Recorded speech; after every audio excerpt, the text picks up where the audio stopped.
هر دو پهلوانی که معرفی میشوند در دوره اول آزاد بودند. مهرزاد صوفیوف و سریکباєв پهلوان قزاقستانی جوانتر است. اما این معنای آن را ندارد که سریکباєв کم تجربه است و پهلوان ما میتواند در اینجا کاری اندکی بهتری دیگر را سامان دهد. وقت اینجا داوری برحق است. به توجه میکنیم اکنون به توضیح خود از رفتی سبقت اولی مهرزاد صوفیوف. پهلوان ما پشتناکی خواست یک کوششی اندکی بهتر رو هم انجام دهد. دستپروری کوخی ورزشی زرافشان ناحیه جبار رسولوف ولایت سوق تحت رهبری رستیدین رجبوف تمرین میکند. سالهای اخیر توجه مربیان و همچنین مسئولین فدراسیون جودو برای دریافت چهره‌های اصیل خیلی زیاد شده است. از منطقه‌های دوردست مملکت پهلوانان ارزنده هم دعوت می‌شوند. چون مهرزاد به سگانه بهترین چمپیونات مملکت شامل بود، حقی اشتراک در چنین مسابقه ها را هم پیدا کرد.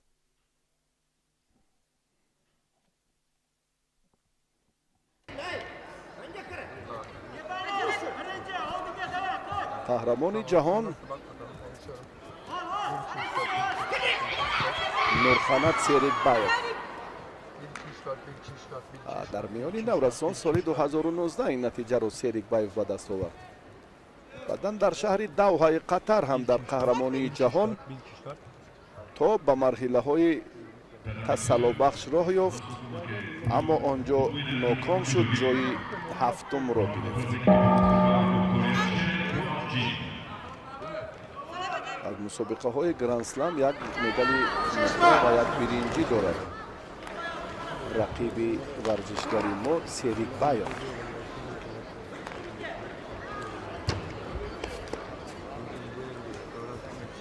مهرزاد صوفیوف 24 سال دارد، اما از این چهره امیدهای بیشتر داریم. دستاورد عالی از سال 2019 در شهر بیشکک در جام آسیا میان جوانان مدال طلا محسوب می‌یابد. در مسابقات گراند پری دوشنبه سال پار جای سوم را گرفت در قزاقستان و در بازی‌های 19 هنجو برای مدال برنجی تلاش ورزید، اما وقتش آمد نکرد و در دو سبقت معرفی شده جای پنجم را گرفت.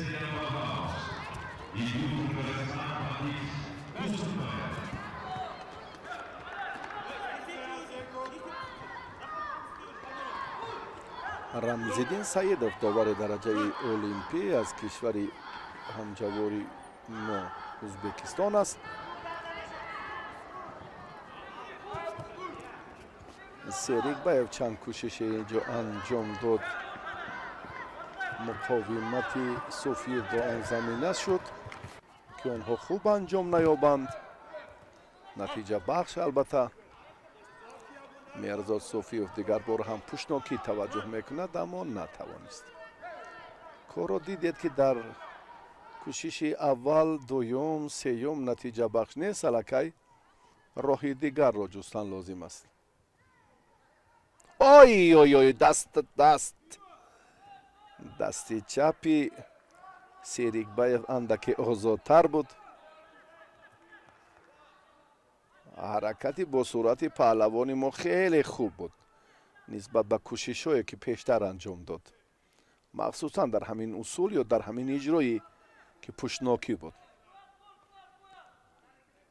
آی آی آی آی آی آی آی آی. اولا مهرزاد خود بسیار هم به همان مرحله ظفر نزدیک بود. ای ای ای. و بدون ایست کار را سریکباєv شدت دیگر داد و امتیاز ستانید. داور چی نظر دارد؟ در مورد تحلیل و بررسی باید قرار گیرد. حرکت پهلوانی ما ابتدا خیلی عالی و شایسته بود که آن رو هم اکنون هیئت داوران موردی بله انا همین کوششی که بود اینجا توقف اکنون شاید اما یکون تغییراتی هم به عمل نآمد. همون امتیاز وزری باقی موند. صوفیوف را لازم است که کار شدت دیگر بخشد. اولا نتیجه را باید برابر کند.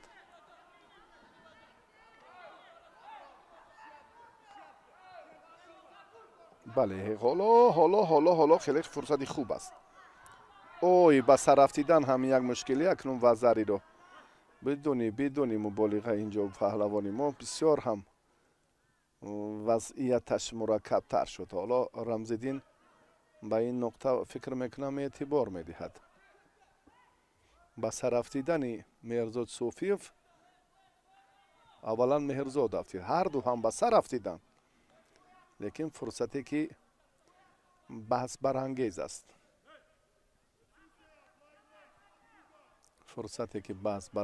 است. راستی مهرزاد بسیار هم به سر رفتیدنش خطر زیاد داشت. حالتی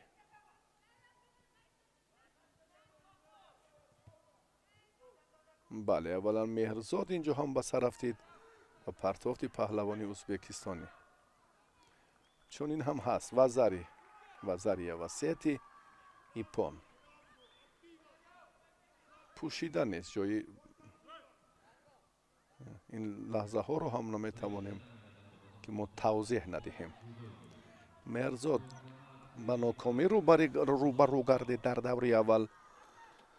حق داد دو غلبه را مال خود کرد. پهلوانی تاجیکستان در همین وزن در زیر گروهی A قرار دارد. پهلوانی دیگری ما به مرحله یک 8 نهایی در مرحله یک 16 نهایی قرار دارد. برای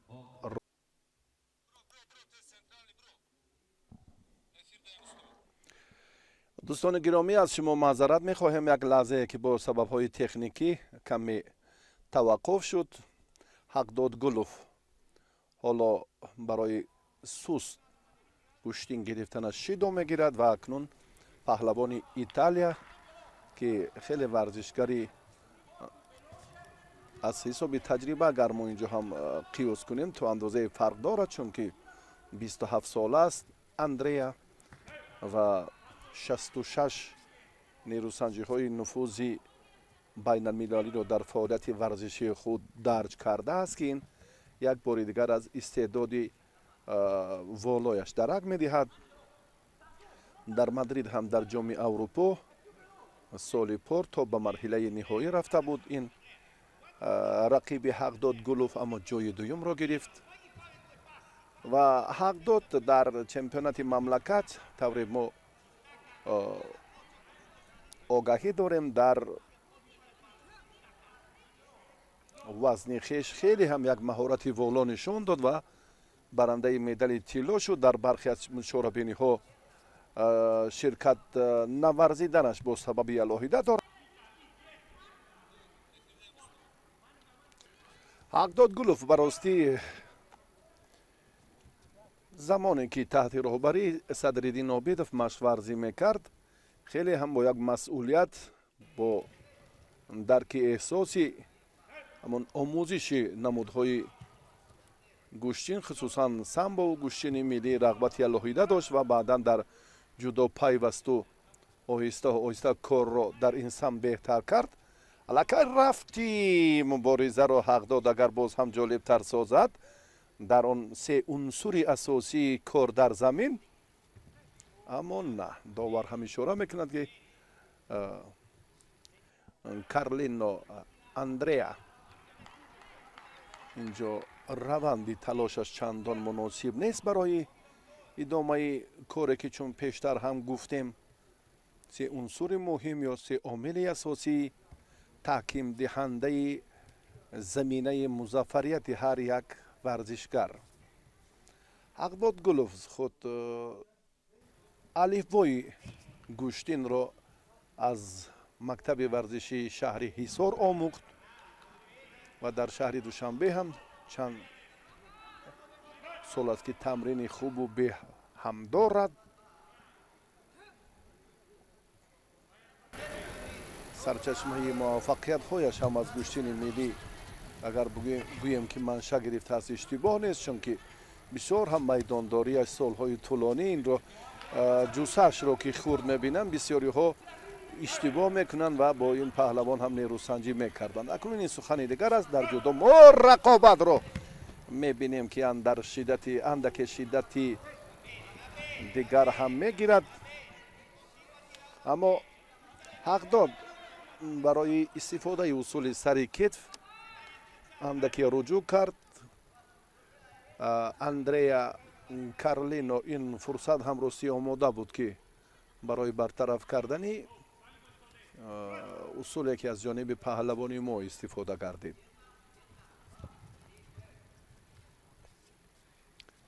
рақобати аввалини зергурӯҳи А дар вазни то 60 кило. аввалин сабқати паҳлавонони мусобиқоти имрӯза. акнун дар вақти асосӣ ғолиб муайян нашуд. бале,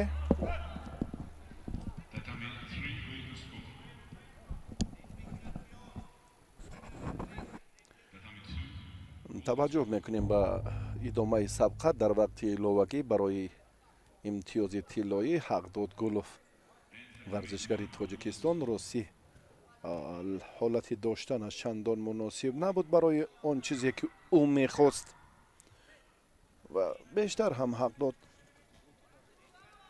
дар рафти сабқати аввалини имрӯзаш таваҷҷӯҳ ба усули сари китф кард.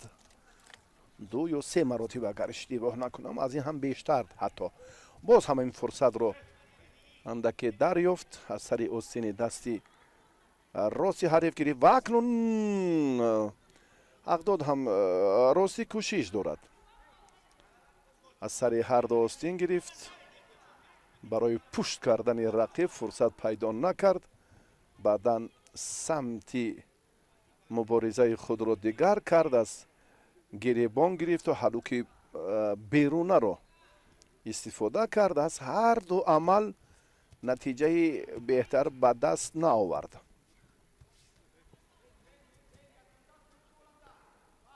Андреа Карлино ҳам рости аз ҳисоби таҷрибаи мусобиқаҳои мухталиф андаке инҷо ҳам аз мушкилот дифоъ мекунад.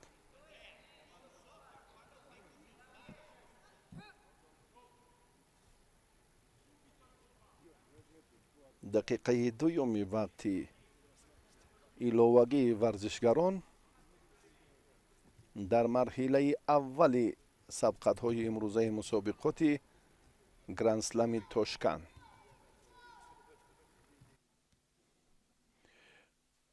ҳаракатҳои ҳақдод хуб аст. ҳоло аз сари остини дасти рости ҳариф доштанаш маънои дигар дорад. ин корро боз ҳам хеле ҳам ҳушёрона ва далерона амал кард. рости бисёр таваҷҷӯҳи алоҳидааш барои истифодаи чанд усул буд, комёб нашуд. фаъол ҳаст рости рақибаш як ҳаракат кунад, ин лаҳзаҳо ҳақдод 2 кӯшиш анҷом медиҳад. ниҳоятан ҳам қашанги тоҷикистоне аз ҳолати хуби ба амал омада хуб истифода кард. акси амалро. акнун Муҳаммад Абдураҳмонов ҳам хушҳол шуд ва мо лаҳзаи такрорро андаке баъдтар метавонем бубинем. лаҳзаҳо ҳақдод 2 кӯшиш анҷом медиҳад. лаҳзаҳо ҳақдод 2 кӯшиш анҷом медиҳад. бисёр дар соли 2022 миёни ҷавонон буд ва медали биринҷӣ аз қаҳрамонии ҷаҳони доҳа миёни бузургсолон дорад. георҷӣ хеле таҷрибаи волову арзанда. و اکنون پهلوان ما به میدان می آید. حقداد گلوف با ورزشگری کویتی.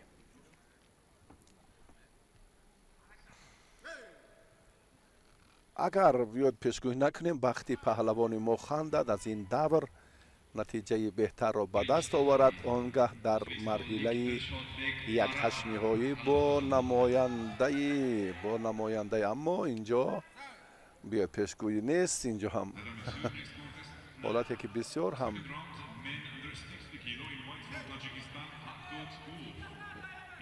فرصت نگرانی بود برای حقداد گلوف. ما حسن گفتیم و اینجا هم کشور کویت رو معرفی کردیم. گمان داشتیم که کار آسان به دست می آید برای حقداد گلوف، اما برعکس شد. حبیب حسن امتیازی اول را از پهلوانی ما ستانید. حقداد اکنون باید جدی‌تر به رفت سبقت مناسبت کند. حسن حبیب حقداد بسیار هم حرکتی خوب کرد. داور این لحظه را راستی بهاگذاری نکرد. باز هم نقطه ها نظرهای علاهیده و مشخص خود را هم دارد. ما زمانی که برخی از فرصت ها را بررسی میکنیم توجه میکنیم که بله چون این هم باید باشد. چرا اندک توقف کردیم کار در این زمینه آن چیزی که ما خواستیم همین طور هم شد. حقداد گلوف صاحب امتیاز گردید، نتیجه برابر شد. پهلوان کویتی 30 سال دارد. در هنگ کنگ سال پر برای مدال پرنجی در مسابقه جام آسیا تلاش کرده بود، موفق هم نگردید، جای پنجم را گرفت.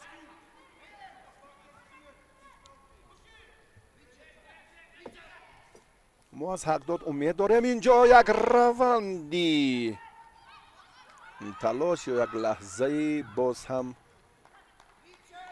جالب را منظور ما کردن می توانند یا نه نتوانست.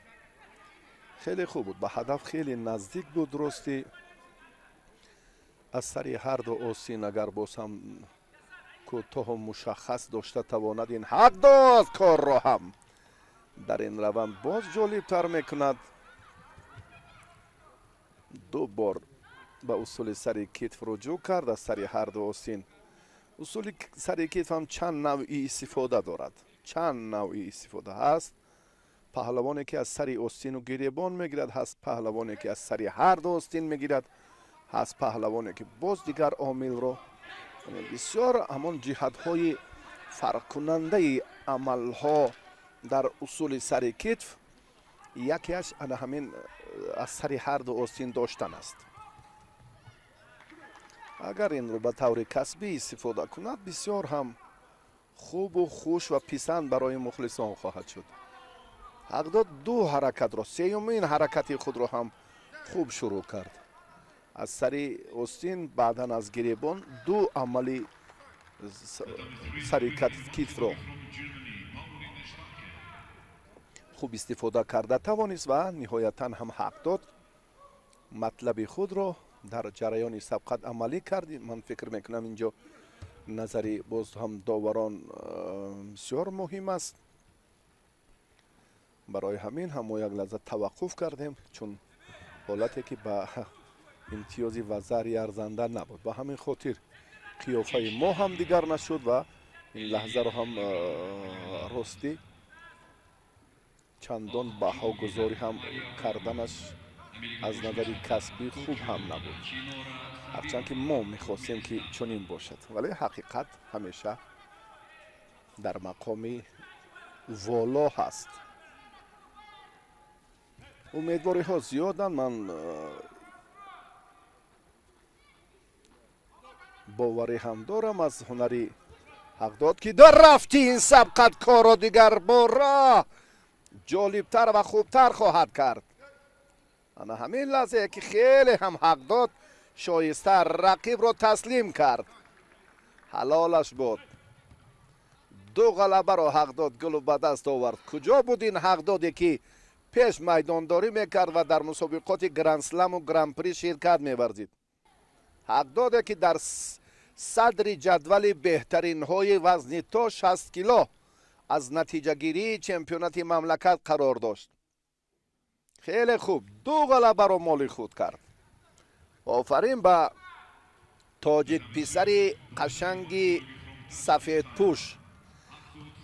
акнун марҳиларо бо қаҳрамони ҷаҳон аз гурҷистон дар даври 8-1 истиқбол мегирад. бо ке нест, рӯ ҳафтодан шудан лозим нест.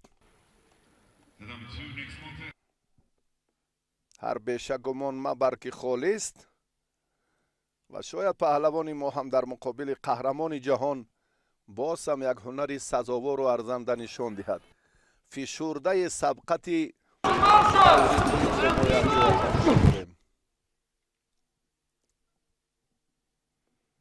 бо бартарӣ афзалии бештар ҳақдодгулов дар муқобили ҳабиб ҳасан дастболо шуд.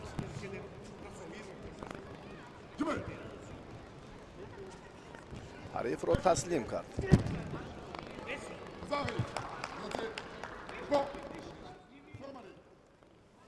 рамос бо рамазонов аз туркманистон. Third round, under 60 kilo. In white judogi from Georgia, Georgi Ismailashvili. In blue from Tajikistan, Akdod Ulov. Tatami Uch, alboqozonda Maria Stanerot, Portugaliya. Tatami Uch, 52 kilogramm, ikkinchi raund, ayollar. Oq judogi, Sofiya Asveska. Kipr. Ko'k judogi, Arnur Abdeshev, Qozog'iston.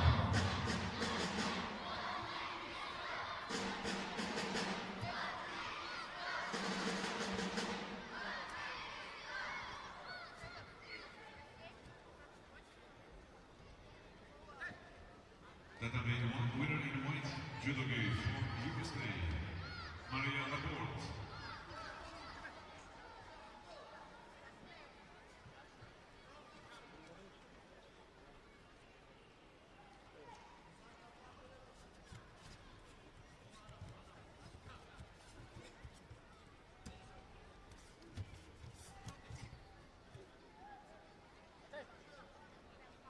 Tatami one next contest, the second round, women under 48 kilo.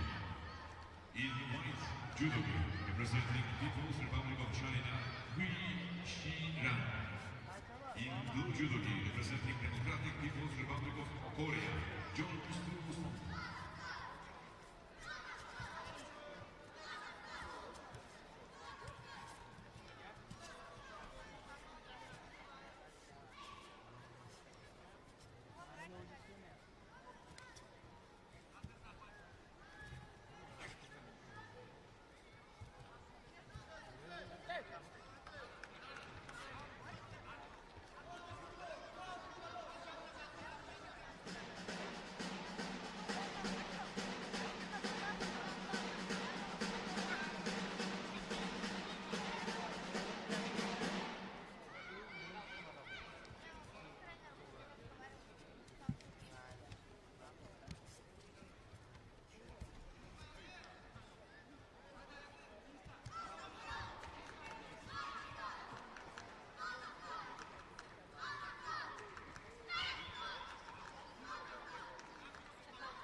Kipr. Birinchi tatami. 60 kilogramm 3-chi raund. Erkaklar. Oq judogi Dilshodbek Baratov, O'zbekiston. Ko'k judogi Jose Ramos, Guatemala. Atamaton Bulgariston.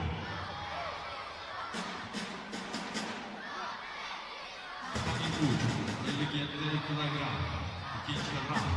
Ayollar. Oq judogi Rafael Silva, Braziliya. Ko'k judogi Arleta Odolar, Polsha.